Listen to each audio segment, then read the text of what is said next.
Bismillahirrahmanirrahim. Assalamualaikum warahmatullahi wabarakatuh. Bapak-bapak, ibu-ibu, mas-mas, mbak-mbak, khususnya adik-adikku sekalian yang dirahmati Allah dimanapun Anda berada. Kembali di IIP Channel bersama saya, IIP Wijayanto. Kali ini kita akan membahas tema 3 tanda kamu cinta abadinya mantan.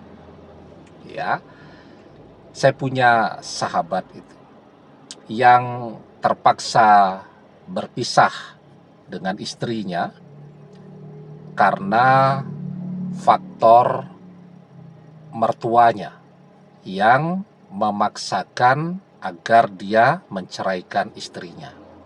Ya.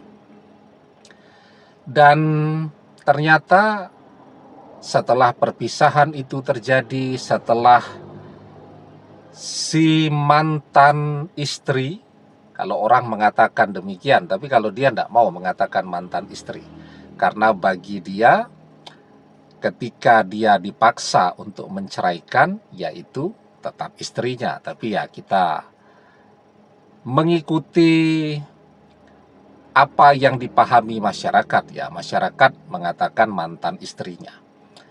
Jadi setelah mantan istrinya itu berpisah mungkin sudah 7-8 tahun, mantan istrinya itu bahkan sudah menikah dengan orang lain dan seterusnya dan seterusnya.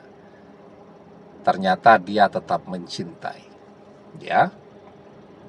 Dan kita yang tahu nih sejarah hidupnya itu dari melihat apa yang dia posting pun kita tahu bahwa bahkan setelah bertahun-tahun perpisahan itu terjadi, bahkan setelah dia dikhianati, bahkan setelah dia dicampakkan oleh bekas istrinya tadi dan seterusnya, dia tetap mencintai.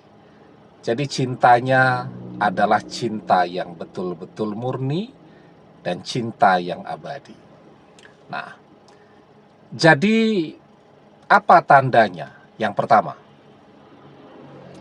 dia tidak pernah mengganggu kehidupan dari mantannya tadi.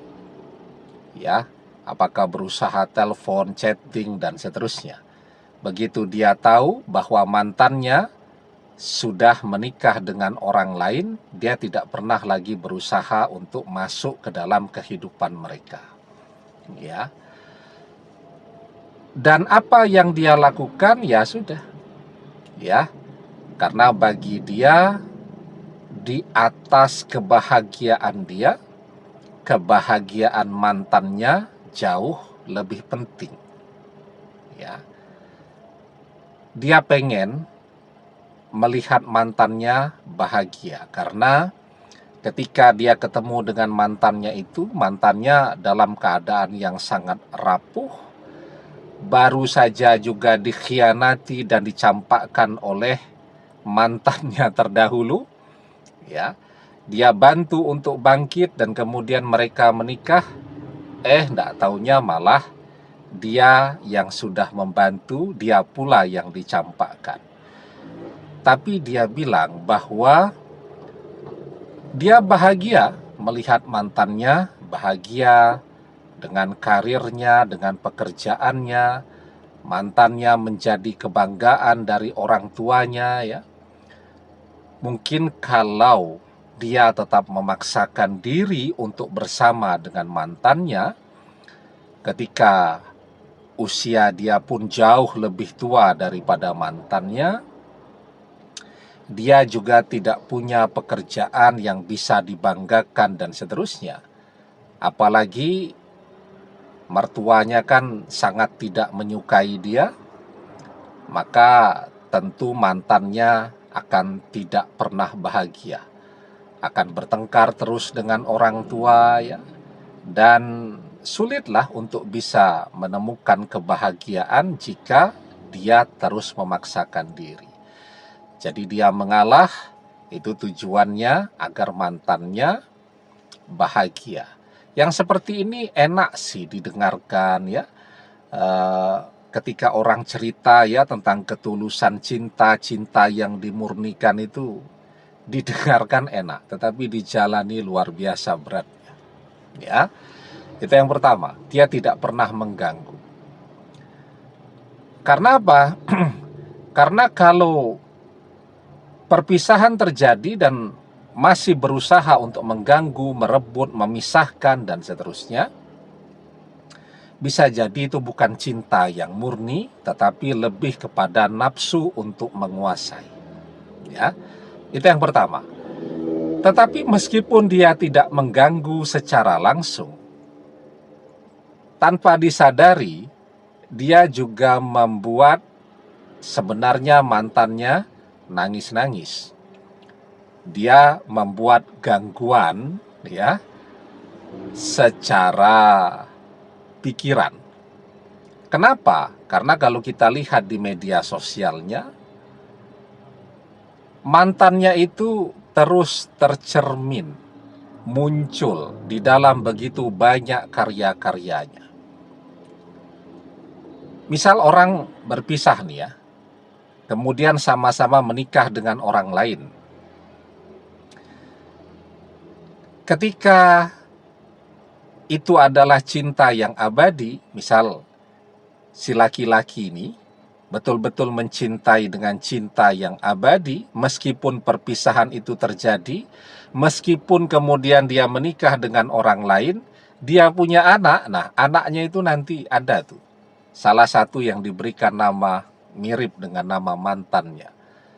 Ya, dia ingin mengabadikan cintanya itu melalui anak dia, walaupun itu bukan anak yang bisa dia hasilkan bersama mantan yang dia cintai. Ya. Nah, juga terlihat pada karya-karyanya. Misal dia bisnis nih, buka toko roti misal. Nama toko rotinya nanti nama mantannya. Kalau dia seniman, dia membuat puisinya itu selalu mencerminkan tentang mantannya, tentang masa-masa saat bersama mantannya, dan seterusnya. Ya, dan seterusnya. Nah, jadi kita bisa melihat bahwa mantannya itu terus menjadi inspirasi terbesar di dalam kehidupan dia. Itu yang kedua. Kemudian yang ketiga, dia tidak merubah apapun. Sejak perpisahan itu terjadi, dalam kehidupan dia tidak ada yang dia rubah. Biasanya kan orang kalau pisah marah, jengkel, semua postingan-postingan tentang mantannya akan dihapus semua. Kalau dia tidak.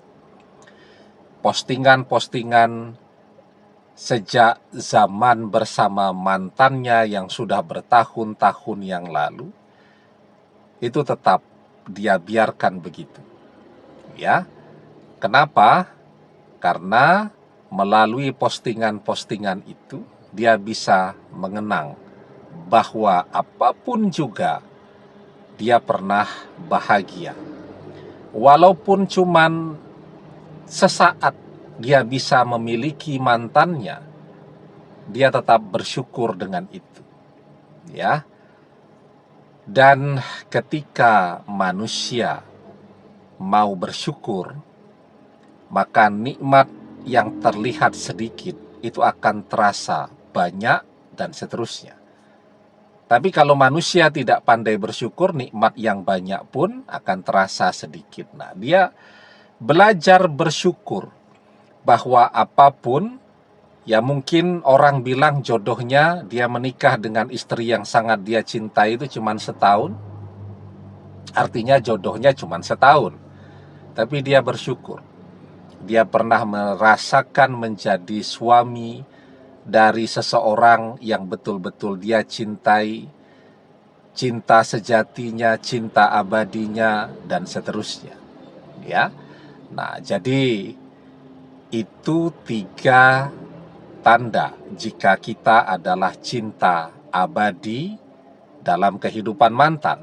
Mungkin mantan tidak akan pernah mengganggu kehidupan kita lagi, tapi kita selalu hadir di dalam karya-karyanya mantan, dan mantan mengabadikan kenangan-kenangan bersama kita dan tidak mengubah apapun yang berhubungan dengan masa ketika dia bersama kita dulu.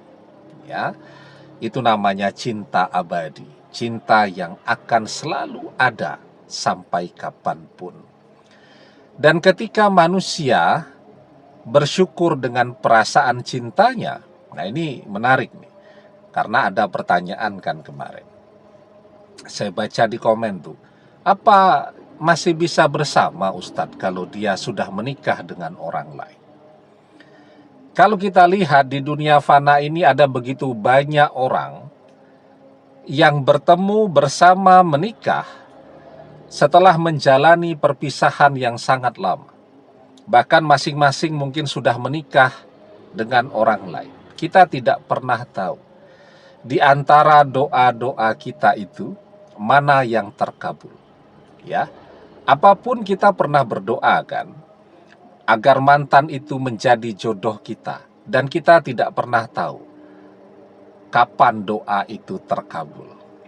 Bisa terkabul sekarang, bisa juga terkabul setelah mantan bersama orang lain berpisah dan untuk kembali lagi. Yang paling penting, ketika memang mantan misal sudah menikah dengan orang lain, maka kita jangan mengganggu rumah tangga mereka. Karena apapun, ya tadi ya seperti teman saya tadi, dia merasa dia masih suaminya karena dia dipaksa untuk bercerai. Tapi kan bagi banyak orang ya suaminya yang sekarang itu. Kalau dia mengganggu, maka dia akan dibilang orang perusak rumah tangga orang, perebut istri orang, padahal istri dia yang direbut, kan gitu. Ya. Nah, jadi yang paling penting itu, jangan merusak rumah tangga orang lain, ya. Ya kalaupun mereka kemudian bercerai, mereka bercerai karena faktor diri mereka sendiri, bukan karena faktor kehadiran kita. Dan kalau setelah itu dia bercerai dan dia dipertemukan kembali dengan kita dan ternyata dia adalah jodoh kita, maka kita betul-betul mendapatkan dia kembali itu dengan berkah ya, bukan karena kita mencoba mengganggu rumah tangga orang lain. Nah, jadi itu yang paling penting. Jadi ketika kita berdoa agar mantan kembali, kita tidak pernah tahu kapan doa itu terkabul. Ya, sehingga apakah mantan yang sudah menikah masih bisa kembali? Banyak seperti itu. Yang paling penting kita tidak mengganggu rumah tangga mereka, ya. Dan teruslah berdoa, karena kekuatan doa itu luar biasa. Hanya doa yang bisa membuat keajaiban dari tidak mungkin jadi mungkin. Laisa sayun akrama alallahi ta'ala minad doa. Tidak ada yang lebih penting di sisi Allah daripada doa. Karena begitu pentingnya doa tadi, bahkan takdir pun bisa berubah ketika manusia masih mau berdoa. La yaruddul qada'a illa doa. Tidak ada yang bisa mengubah takdir illa doa, kecuali doa. Tidak ada yang bisa menolak takdir illa doa, kecuali doa. Demikian, semoga bermanfaat. Wallahu a'lam bissawab, billahi taufik wal hidayah. Assalamualaikum warahmatullahi wabarakatuh.